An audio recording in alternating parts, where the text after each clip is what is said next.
What's up everybody, Marco here again with another video. Thanks for tuning in, guys and girls, and today we're gonna be checking out my guitar collection.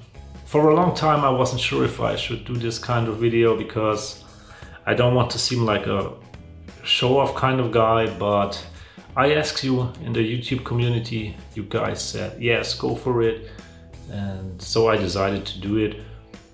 I love watching other guitarists' collections, so it's fun to me, so I guess hopefully it will be fun for you too. And yeah, grab yourself coffee, a beer, something else, and let's start with the first guitar.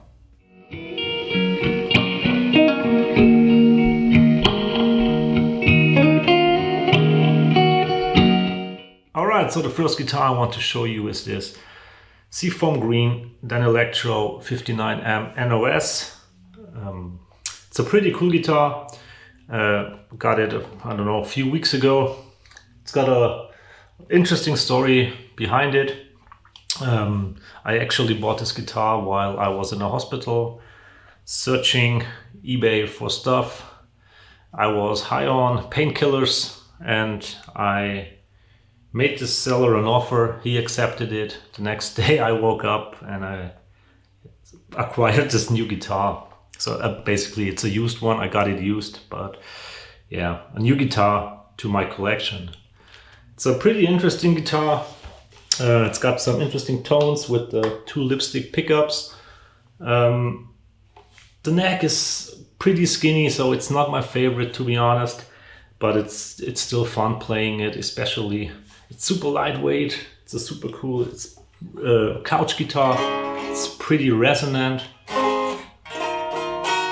It's a little out of tune, but whatever.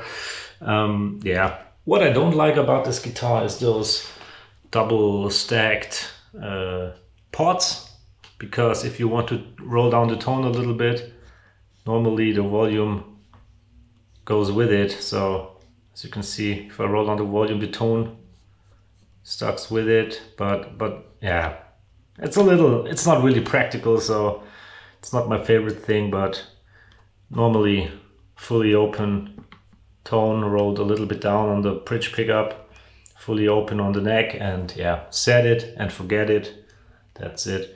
What I think is pretty cool are the tuners. They like cheap Clusen style vintage button tuners, but they're super accurate. I'm really impressed with these.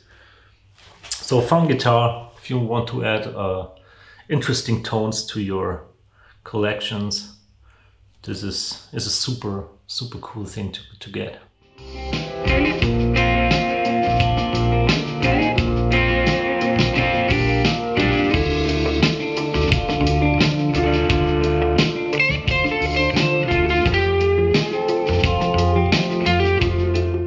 Alright, so next up is my 2009 Fender Telecaster, made in Mexico.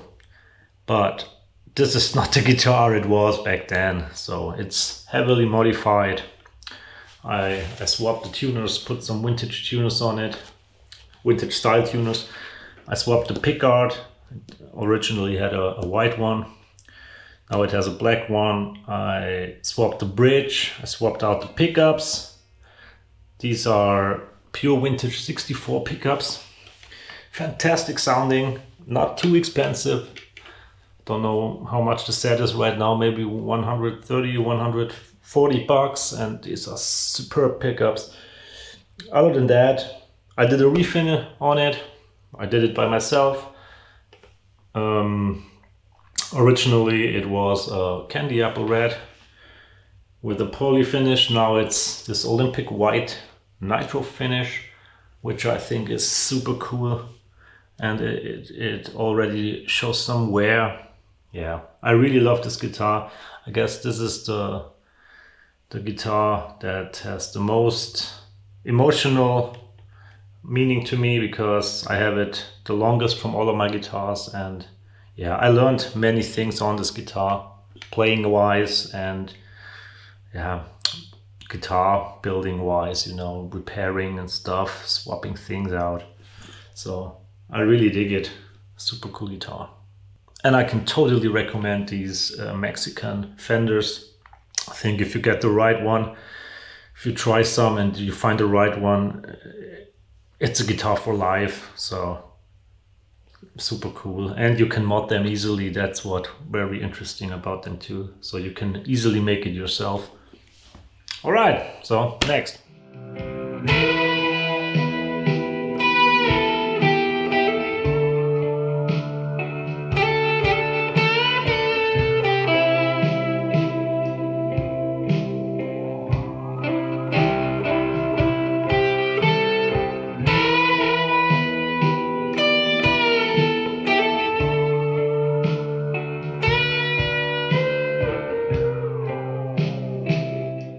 All right, next up we have another one of my favorites.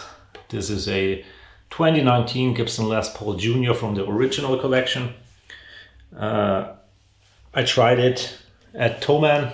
Actually, I was looking for another guitar. It was either a American Original 60s Tele or 60s Strat, but somehow I came home with this guitar. And what really convinced me to get it is the neck. It has the chunky 50s profile, and it's perfect. It's perfect for my hands. So if I ever will get a 50 Les Paul, I'll definitely get a 50s one. So this guitar is basically all stock except for the knobs. I put the golden ones on it because it has to be golden ones. Stock pickup, this cool vintage tobacco burst. It's got the white button tuners. They're not on one plate. They're single ones, but so it's not really historically accurate. But I'm fine with that. If one doesn't work anymore, you can easily swap them. So that's cool for me. And what also is super cool about this guitar is the single P90. You may think it's limited, but actually it's pretty versatile. If you're working with the tone knob and the volume knob, you can create quite a few different tones, and I really like it when it's overdriven and you really kick the pickup, and it has the crawl, it has the bite. P90s are awesome. If you don't have a P90 guitar, try one. I'm pretty sure you will love it.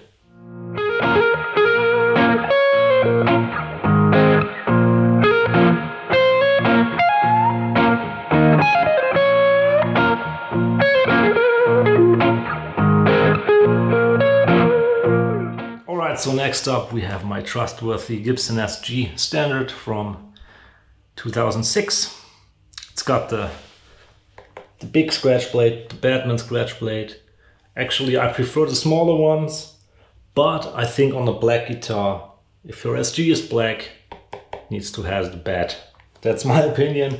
Red ones definitely need the smaller one, and white ones too. It's all original. Yeah, really, it's completely original. Nothing changed. I love this guitar. It has a fantastic feeling neck. It's a little chunky, but not too chunky. Original tuners, original pickups, 490 R in the neck and 498 T in the bridge. So high output pickups. I really play this when I go into the stoner kind of thing, the heavy kind of stuff. Not the best for clean tones in my opinion, but it's a rock and roll machine. At some point I wanted to change it, but I didn't do it, and for somehow now I love those pickups. I guess they're just not perfect for clean tones, but yeah, whatever. And this is actually the guitar I have the second longest. I got this when I finished my engineering technician school back in 2016. I got this as a present from my dad, and I'm super grateful. I played many gigs. I think I played most of my gigs I played with my Tele, and then followed by my SG. Maybe they're pretty close together, I'm not sure, but it's a super cool guitar that I love and I will never ever sell.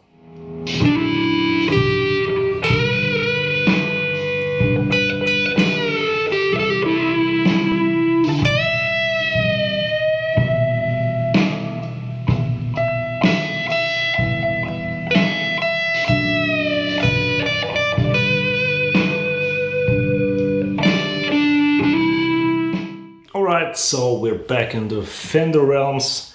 This is a 1988 Fender American Vintage Strat, a 57 reissue. Again, quite some modifications that I've done to it. It has the custom shop 69 pickups by Fender. They're pretty low output, but if you drive them hard, they sound superb, like Hendrix tone at its best. It's got a new volume part because the old one wasn't working anymore. The biggest thing I did to it was to swap the neck. Actually, the old one was quite skinny. It was a gift. Super grateful for that. For my 30th birthday, actually 1988. I was born in 1988. Super cool gift, super cool guitar. But I wasn't too happy with the neck. I could play it, but I thought, well, I just don't want to like it. I want to really love this guitar and love playing it. So I decided to swap the neck. And when I tried the American Original 50s neck at Thomann back then, I knew it's the perfect Strat neck in my opinion. It's a quite chunky, soft V. It feels super awesome. So I got this American Original 50s neck and put it on the body. So it's still I guess it can still go through as a 57 reissue because it's a 50 style neck. Yeah. But I did my stuff to it to make it my own, and I really love this guitar, and that's one I will never sell for sure.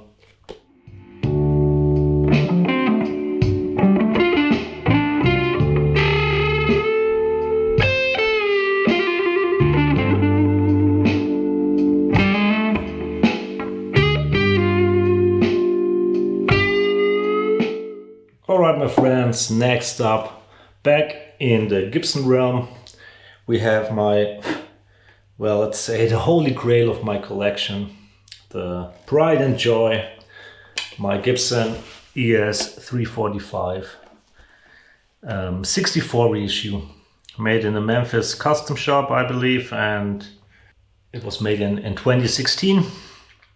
Super cool guitar. Never knew that I would own a guitar like this, but I pulled the trigger and I'm super happy. The thing that instantly caused some gas to this guitar is definitely the finish. The white finish, classic white nitro VOS finish with the gold hardware. The split parallelogram inlays, I mean, wow, look at that. It's perfect. It really is. And it smells so good.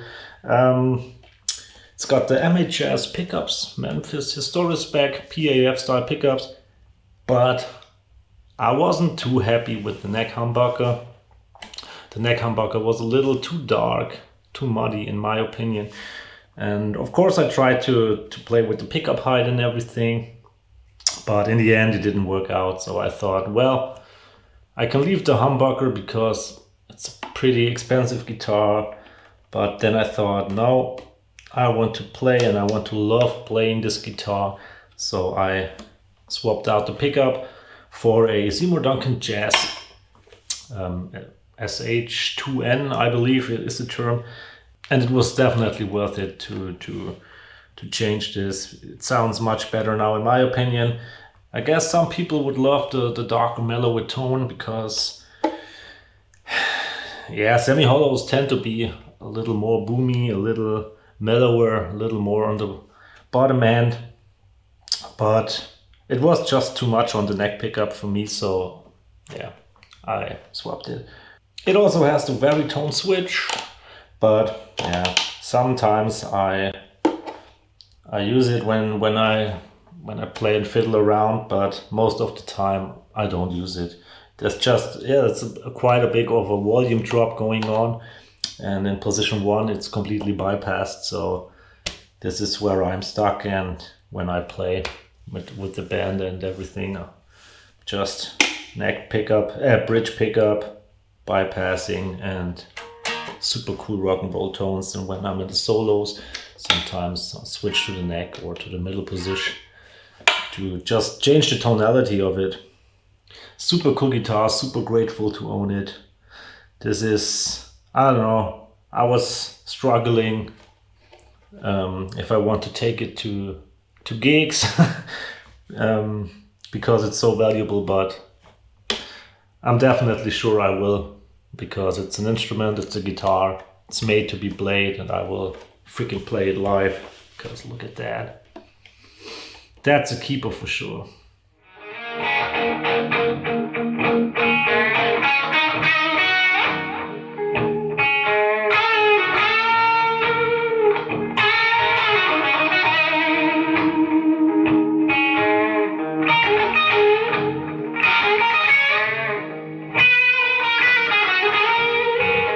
Alright, and last but not least, we have my latest acquisition.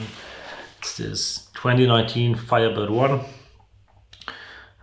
from Gibson. It's a limited edition. There are not too many out there. This was more of an impulse buy, so I wasn't really looking for another guitar, but then I saw this in the local market app, and yeah, I pulled the trigger. It's pretty lightweight, 3.2 or 3.3 kilograms. So that's pretty lightweight for this amount of wood. Neck through construction. It's got the non-beveled headstock. This might be a turn off for the real vintage, accurate aficionados. But it's not for me. I'm fine with that. It's got the mini Crover tuners, not the Steinberger or the banjo tuners, but I'm pretty sure these work better, so I'm fine with this as well. And yeah, what else can I say? Single pickup rock and roll machine. Also, you can also get quite a few different tones out of it with the volume and tone. And yeah, it's a little neck heavy, but it's not too much of a problem. So with the right strap, there's actually no neck dive with this. So this guitar is also completely stock, except for the knobs. The original ones were black with a silver reflector. These ones are the golden ones, which I prefer. So the previous owner put these on. I prefer the gold ones, so I let them on. Looks pretty classy. One thing that is a little of a turn off with this guitar, if you plan gigging with the Firebird, is the case.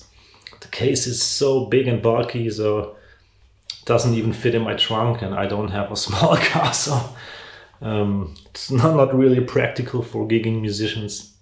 And I looked for some alternatives like gig bags or other cases that are a little smaller, but couldn't find anything appropriate. So yeah, I don't think this will be my gigging guitar number 1, even though it looks great. I love the look of it. It sounds great. Yeah, it's just a little too big. So that is my guitar collection in 2021. Hope you enjoyed it. Hope you had some fun. I certainly did. And yeah, if you enjoyed this kind of thing, please subscribe to my channel. Give me a thumbs up, and guess we're gonna see us in the next one then. Peace.